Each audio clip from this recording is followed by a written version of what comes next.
about the 2D functionality even. Just a quick, you have a tablet for you for this course. As a quick overview, on the left side we have the toolbar. At the top we have some buttons for creating new files, opening files, and saving your current file. I'll touch on these other options a little bit later since they take a bit more explanation. To the right we have two different kinds of color pickers based on your preference. And below that our Layers tab and our Undo History. You don't have to worry about the Channels or Composition tabs for now. Then at the bottom right, we have a fantastic selection of brushes that we'll be using and the Tool Options tab, which we'll be briefly talking about later. The first and arguably most important tool I'll be touching on is the Freehand Brush tool. You can get to this tool by pressing B. You might notice there's no specific eraser tool here like there is in Photoshop, and that's because it's part of the Brush tool. You can toggle the eraser on and off by clicking this little eraser button at the top center portion of the screen, or by pressing the E key. When it's highlighted in blue, you're in eraser mode. The button next to the eraser button is called the Preserve Alpha button. When you have this enabled, you'll only be able to paint on areas that you've already painted on a specific layer. Next to that is the Reload Preset button.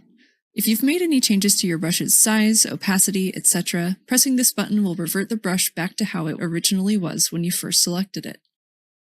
To the right of the size and opacity options, we have the Horizontal Mirror tool, which is thankfully pretty straightforward. Enabling this will mirror whatever you paint on one side of the texture to the other. The same is true of the Vertical Mirror tool, but from top and bottom rather than from right and left. The next tool is the Line tool. If you ever need to make a straight line, it can be incredibly useful. It takes into account the brush pressure you use as you're drawing the line.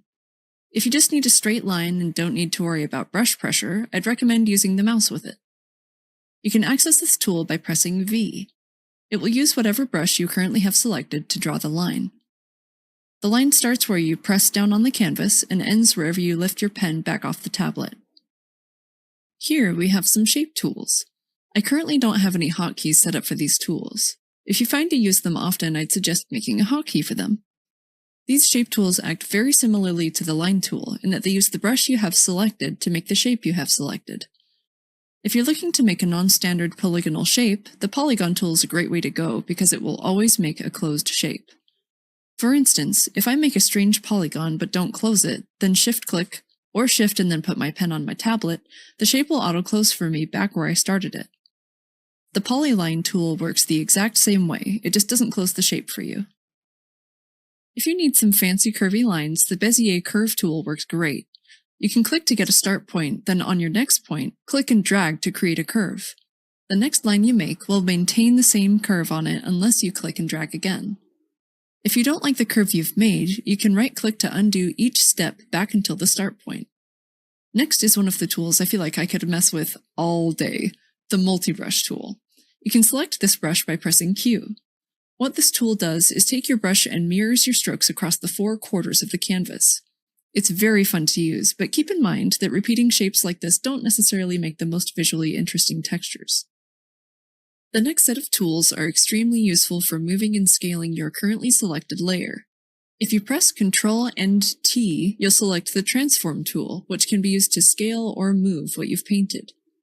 To move what's on your current layer, you can click inside of the Transform box and drag the texture where you want it to be.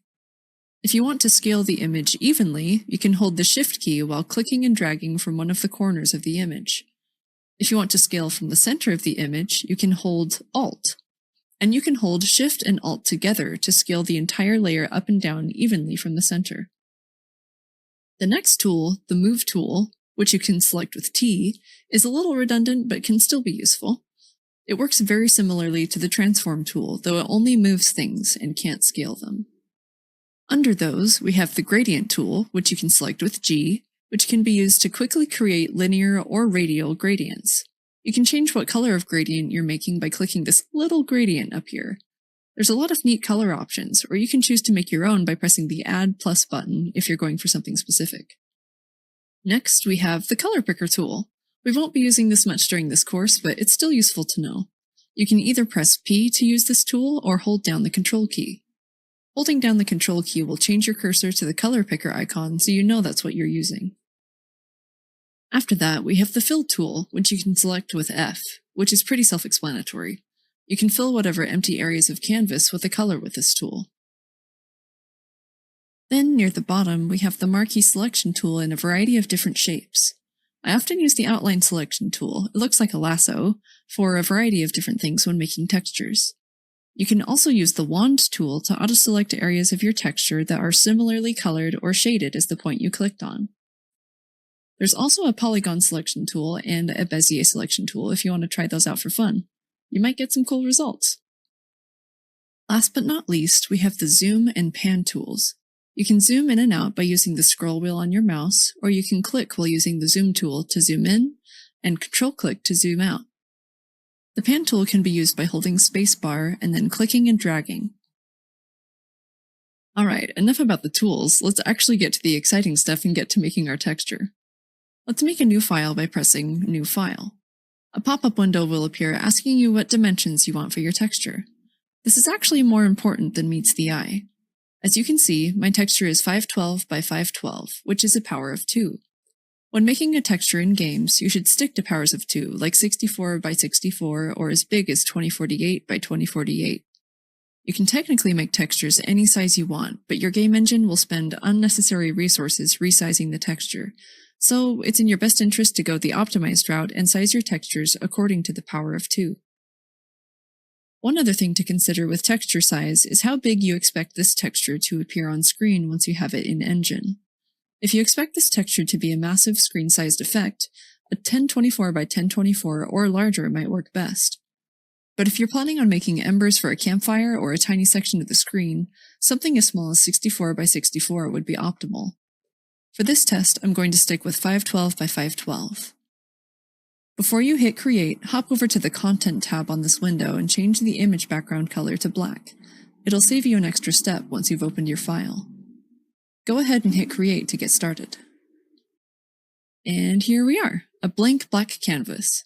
You'll notice over in the Layers panel that the black background is a separate layer below the layer that we're working with.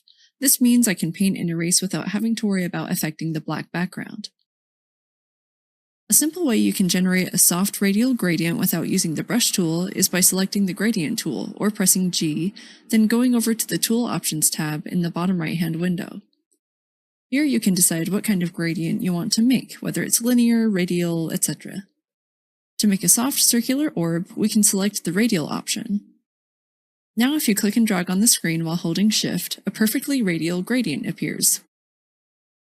If you create a texture this way, it might be a bit tough to center it. You can try to eyeball it, but the best way I found to do this is to go to the View menu, Snap to, and make sure Snap Image Center is enabled. Then go to Settings, Dockers, and click on Grid and Guides. This will bring up a new window that's docked onto the lower right-hand corner of the screen. Once you have the Show Grid box checked, it will show you a grid across your image. Here you can determine how many divisions you want in your grid.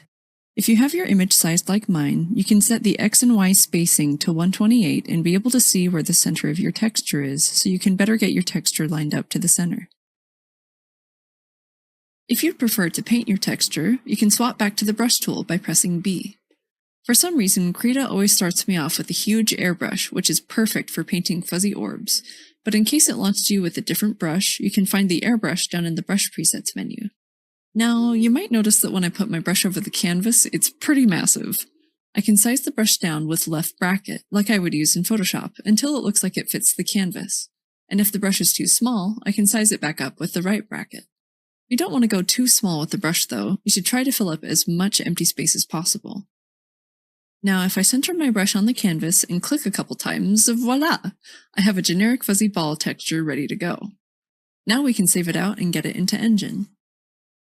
One important thing to keep in mind with fuzzy orbs like this is that it's really easy for the fall off of the glowy orb to clip at the edges of the texture, which is extremely noticeable once you get the texture into Engine.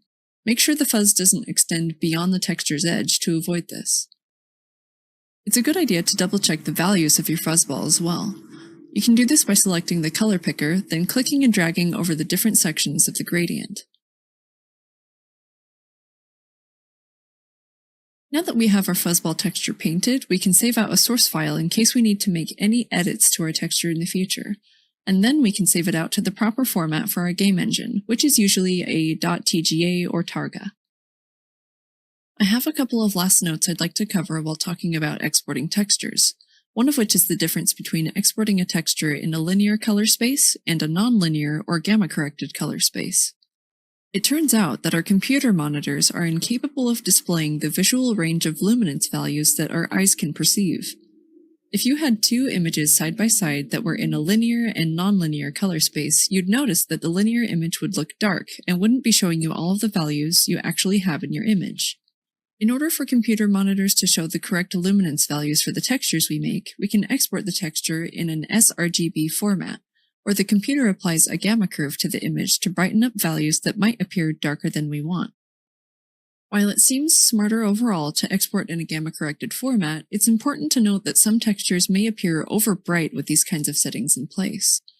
You can change the color space of the image you're working with by going to Image, Convert Image Color Space. If you want to work linearly, you'll have to change your image to a 16-bit format. I'm going to use Krita's default color space, which is sRGB and thus gamma-corrected. We're looking to export a grayscale image from Krita, so 8-bit or 16-bit should work for us. If you export a color texture in the future, it's important to note that each channel your texture uses takes up 8 bits. So let's say you have a color texture that also has a unique alpha channel. You would need to export it at 32 bits since R, G, B, and alpha channels take up 8 bits. If you have a color texture that uses the RGB channels but no alpha, you would export that texture at 24-bit. The last thing I'd like to mention is that if you find you could size your texture down and not affect the quality of your in-game effect, there's an easy way to resize your canvas. If you press Ctrl, Alt, and I together, a pop-up menu will appear showing you the dimensions of your canvas. If you want to size up the canvas evenly, make sure the Constrain Proportions box is checked in the lower section of the pop-up. I know that was a lot of information to take in for our very first lesson, but what's crazy is that I actually had to do some learning too, because I didn't know what the difference was between linear and nonlinear color spaces. So all in all, I hope that you feel like you're beginning to understand